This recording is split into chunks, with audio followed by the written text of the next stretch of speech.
گو dollar گو دوستو، دنیا کی سپر پاور کرنسی، دنیا کی تمام کرنسیز کی 60% سب سے زیادہ استعمال ہونے والی کرنسی، لیکن تماشا تبدیل ہو رہا ہے۔ دنیا کی بڑی اکنامکس نے ڈالر کا سر نیچا کرنے کا فیصلہ کر لیا ہے، جیسا کہ روس، چائنا، انڈیا، برازیل اور ساؤتھ افریقہ سب نے فیصلہ کر لیا ہے کہ وہ مل کر الگ اپنی دوسری کرنسی بنائیں گے۔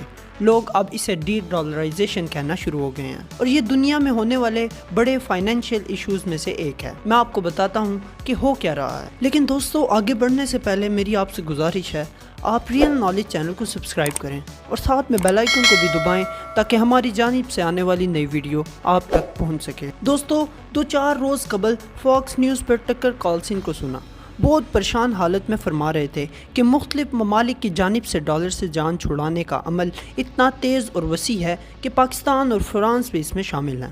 لوگ پوچھتے ہیں کہ اس کا نتیجہ کیا ہوگا، تو ناظرین نتیجہ یہ ہوگا کہ دنیا میں جہاں جہاں بھی ڈالر پڑا ہے اس کا ایک ایک نوٹ واپس امریکہ آ جائے گا، جس سے ڈالر کی قیمت زمین پر جا گرے گی، اور اس کا حال وہی ہو جائے گا جو 100 سال پہلے جرمنی کی کرنسی کا ہوا تھا۔ دوستو اگر ڈالر گرتا ہے تو امریکہ کو ناقابل تصور غربت کا سامنا ہوگا۔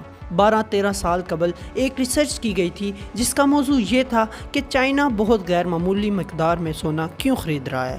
اس ریسرچ سے اندازہ لگایا جا سکتا ہے کہ دوستو ڈالر کو مزہ چکھانے کے لیے چین کب سے تیاریاں کر رہا تھا۔ ڈالر سے جان چھڑانے کا نتیجہ یہی نکلے گا کہ ہر ملک کی کرنسی ایک بار پھر اس کے سونے کے ذخائر سے وابستہ ہو جائے گی۔ دوستو ماہرین کا خیال یہ ہے کہ 2 سال بعد صورتحال یہ ہوگی کہ دنیا کے اکثر ممالک ایک دوسرے کے ساتھ تجارت میں ڈالر سے جان چھڑا چکے ہوں گے، لیکن ان دنوں میں امریکہ کو جس طرح سے سرپرائز مل رہے ہیں، اس سے تو یہی لگتا ہے کسی بھی وقت اچانک سامنے آنے والے بڑے سرپرائزز راتوں رات ڈالر کو زمین پر پٹخ دیں گے۔ دوستو اب اس بات سے یہی اندازہ لگا لیں کہ امریکہ نے پچھلے ہفتے بیک ڈور سے سعودیہ عرب کو یہ دھمکی دی کہ اگر تیل کی پیداوار میں اوپیک پلس نے مزید کمی کی تو ہم روس کی طرح سعودی تیل کی قیمت پر بھی کیپ لگا دیں گے، جس کا جواب اوپیک نے تیل کی پیداوار میں بڑی کمی کر کے دیا۔ ابھی تو صرف ممالک یہ فیصلہ کر رہے ہیں کہ ہم ڈالر میں ڈیل بند کر رہے ہیں، مگر جانتے ہیں ڈالر کی یہ اجارہ داری کس کے دم پر ہے؟ سعودیہ عرب کے تیل پر۔ 70 کی دہائی کے آغاز میں جب امریکہ کے سونے کے ذخائر دوسری بار کم ہونے لگے تو انہوں نے ڈالر کی سونے سے وابستگی ختم کر کے سعودی تیل سے کر دی۔ یوں پہلے صرف تیل کی تجارت ڈالر میں ہونے لگی۔ اس سے امریکہ کے ہاتھ ایک ہتھیار آ گیا، جو بھی ملک امریکہ کی اطاعت سے انکار کرتا یہ اس پر پابندیاں لگا دیتا۔ ڈالر کا ہیڈ کوارٹر نیو یارک ہے۔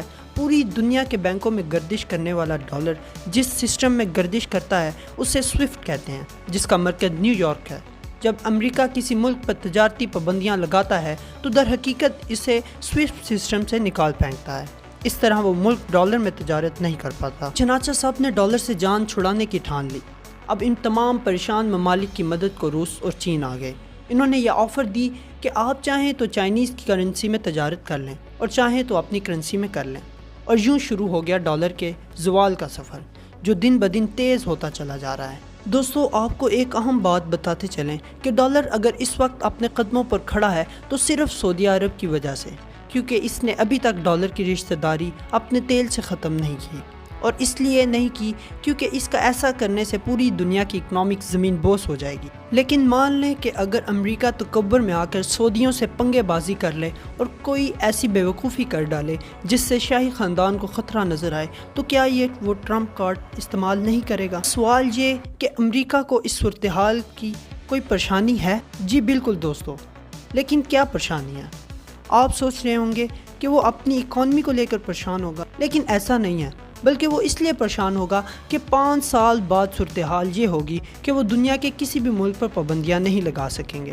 تو اندازہ لگایا جا سکتا ہے کہ پچھلے چند سالوں میں دنیا پر ان کی گرفت اس لیے کمزور ہوئی ہے کہ اصل چیز ان کے ہاتھ سے نکل چکی ہے، صرف تکبر رہ گیا ہے جس کی وجہ سے یہ بیوقوفیاں کریں گے۔ اگر صرف پچھلے 1 سال کی ہی صورتحال دیکھ لی جائے تو کلیئر ہو جائے گا کہ امریکہ کے اپنے ہی کارنامے تھے جو اس کے سامنے آئے اور اس کے گلے پڑ گئے۔ دوستو تازہ رپورٹ کے مطابق پچھلے 5 ہفتوں سے امریکی انتظامیہ سر توڑ کوششیں کر رہی ہے کہ چائنیز صدر شی جن پنگ امریکی صدر کی کال ریسیو کر لیں، مگر افسوس کہ اسے مسلسل ناکامی کا سامنا کرنا پڑ رہا ہے۔ اب اس پوری صورتحال میں امریکہ کے لیے اصل پیغام ماسکو سے آیا ہے۔ روسی وزیر خارجہ سرگئی لاروف نے کہا ہے کہ یوکرین کے مسئلے پر بات کر لیں یا نئے عالمی نظام پر بات کر لیں، ایک ہی بات ہوگی، جس کا مطلب امریکی اجارہ داری ختم۔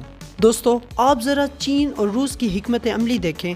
امریکہ اب صرف چین سے بات کر سکتا ہے، لیکن وہ فون ہی نہیں اٹھا رہے، اور روس عالمی نظام کی شرط رکھ رہا ہے۔ دوستو، اس کا مطلب ماسکو سے آنے والی شرط مانی جائے گی تو فون ریسیو ہوگا، ورنہ گو ڈالر گو۔ دوستو، ہم امید کرتے ہیں آپ کو ہماری ویڈیو پسند آئی ہوگی۔ ویڈیو پسند آنے کی صورت میں ہماری ویڈیو کو لائک، شیئر اور کمنٹ کرنا مت بھولیے گا۔ فی امان اللہ۔